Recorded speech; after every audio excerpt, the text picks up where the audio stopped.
Good YouTube, before I do a quick reaction video, and yeah, don't forget to like, subscribe, and turn on those notification bells. And yeah, well, let's get into it. Here, I became a billionaire, but my stepdad didn't get a single cent. By here's my story. This should be interesting.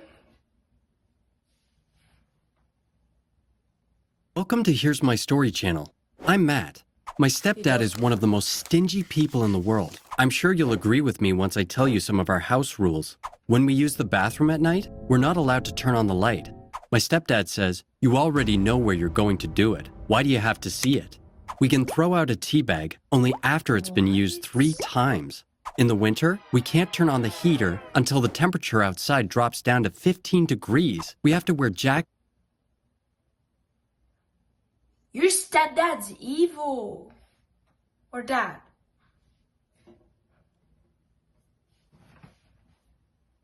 Scarves, and hats inside the house. On the first day of each month, my stepdad gives us a roll of toilet paper each. That's all the toilet paper we can use until the end of the month. My mom married him 6 years ago.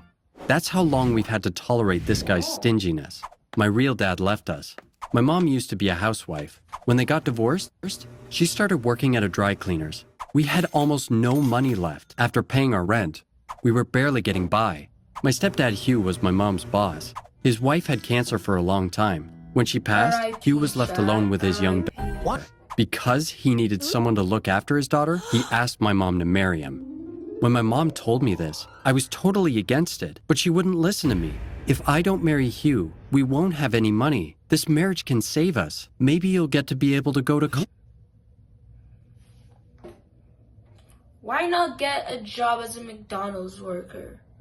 Then you can make money. College, she said. See, She was simple. aware that Hugh was a frugal man, but like me, she only figured out how cheap he was when we all started living together. After the wedding, my stepdad took us out for dinner to celebrate. We didn't know him very well yet. When we came home afterwards, he took pockets of salt and sugar and a bunch of tissues out of his pocket. They all had the restaurant's logo on them. When he realized we were staring at him, he said, "What? Are you that broke you need to steal toilet paper, sugar, and salt from a restaurant? Is he really that broke though?" "We could have used these at the What? restaurant, but we didn't, so they're ours. I took them so we could use them at home." From then on, my stepdad took us out to dinner only on his daughter's birthday, and when he did, it was only to a fast food place. Once we were at a burger spot, and when he saw that it was a little pricier than But your expected, stepdad eats he cheap as only got hell. us French fries. Another time, when we went to a fried chicken place, after we ate, he asked for a to-go bag for the bones. The next evening at dinner, he put those bones on the table. "You left so much meat on those bones. You didn't do a good job scraping them off. Come on, let's clean these," he said, and started working on them. That night, no one else touched those bones. Disgusting. By the way, if you're enjoying this video, please hit the like button and That's subscribe to the channel if you haven't yet. Thanks so much. In my senior year of high school, my stepdad said, "What are your plans for the future? You know you need to move out when you turn 18, right?" I couldn't believe my ears. When I said, "No, sir, I didn't know that," he replied, "Now you know. This is your final year of freeloading. Soon you'll have to fend for yourself." My mom was not having it. She said, "Matt will go to college. If money's the issue, he can help us out at the dry cleaner," to which my stepdad shot back with, "Of course money's the issue. What else? In that case, he should start working with us right now. If he's any good, maybe I'll give him a chance to stay here next year." The next day, I went to the dry cleaners. My mom said it would be best if I started working at the front counter. She said that men usually brought their business suits, and women brought their evening dresses. All I had to do was take their clothes. It was an easy gig, but the downside was that I had to work next to my stepdad. He was sitting at the register and taking the money. I started going to work after school. After working with my stepdad for a while, I came to understand how deep his money worship went. Whenever a wealthy-looking man brought in a business suit, he would get a twinkle in his eye. After the customer would leave, he'd say, "Check the pockets. Let's see if he's left anything in there." Some people did indeed leave money in their pockets, and my stepdad would be as happy as a kid. "Easy money. I love it," he would say. As he put the money in the register, to defend himself, he'd say, if you saw money... Well, that's stealing though, so call the cops on him. Then he'll go to jail. Then you can get all his money. On the street, would you pick it up or keep walking? Of course you would take it. This is no different.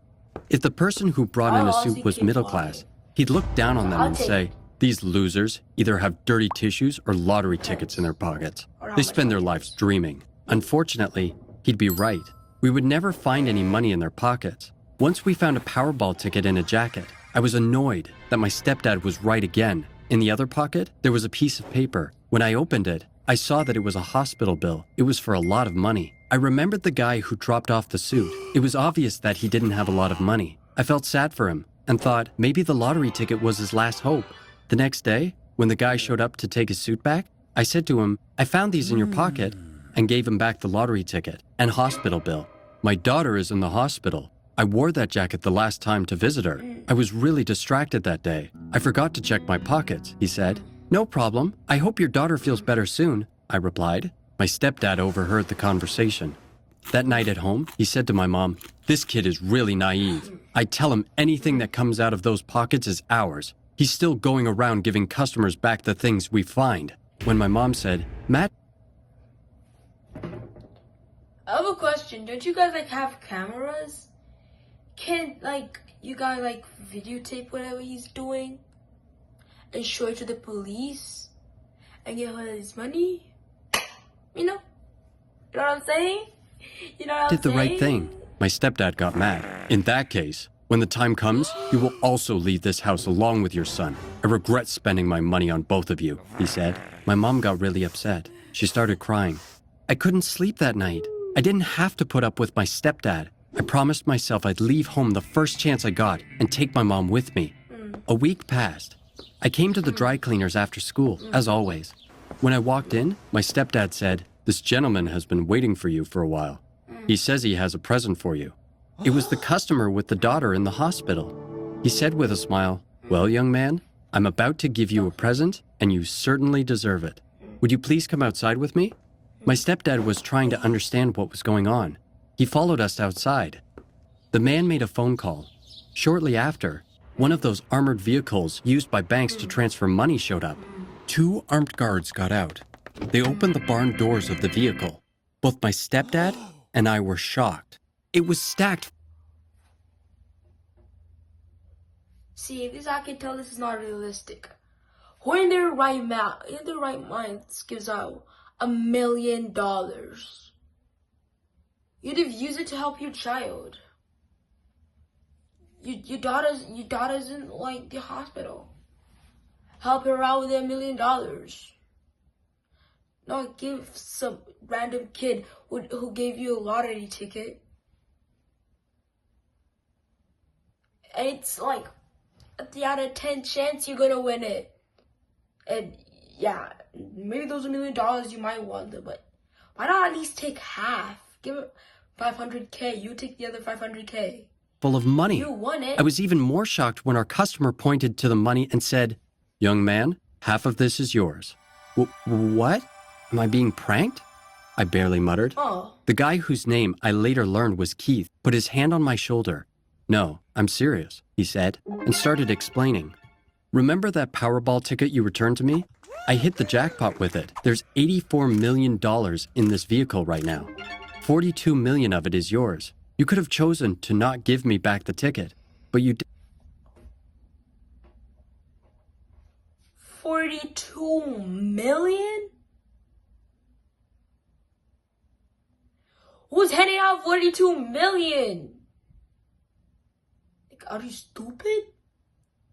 You deserve this money because you're an honest person. Now let's go to the bank and deposit this money. My stepdad was shaking with excitement. I'm Matt's stepdad. This money is practically mine. He's not even 18 yet. He can't have his own bank account. You have to deposit the money into mine, he said. I'll be 18 in 4 months. Didn't you tell me I was supposed to move out when I turned 18? My stepdad pretended it was all a big misunderstanding. Son, you must have gotten me wrong. I love you very much. If he touches my shoulder like that, yo, I'll slap his hand out of the way. Don't touch me. You told me I have to move out when I'm 18. So I'm moving out with all the money. I was only kidding. Of course you're welcome to stay as long as you want. It's your home, he said, trying really hard to convince me. Obviously, Don't stay. I knew that wasn't true. Don't stay. I don't think you love me at all. The only thing you love is money, I replied. Stay. Keith took my side and said, I will give the money to Matt when he turns 18. Please leave him alone. Then he turned to me and said, Matt, will you come to the bank with me? Soon you'll have half of this money anyway.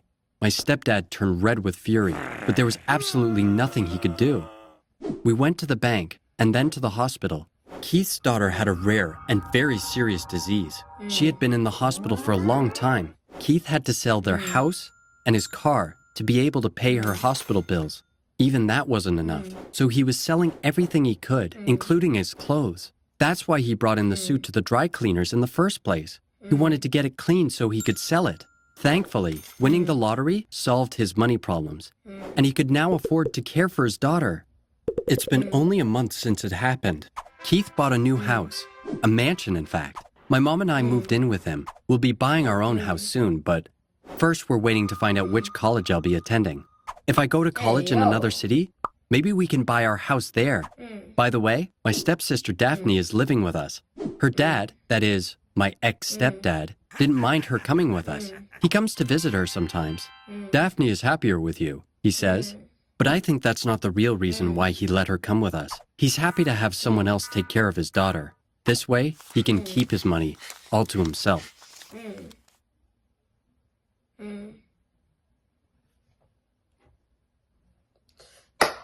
Well, that story was weird.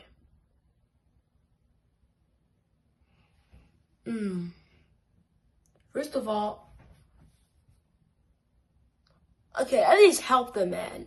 At least help him. What if he kicked you out when you're still 17? At least help him. Help the man. Give him another, like, 100K? That's good for him. He'll be good at 100K. Just help him. But yeah. Don't forget to like and subscribe. Yeah. See y'all boys later. Peace.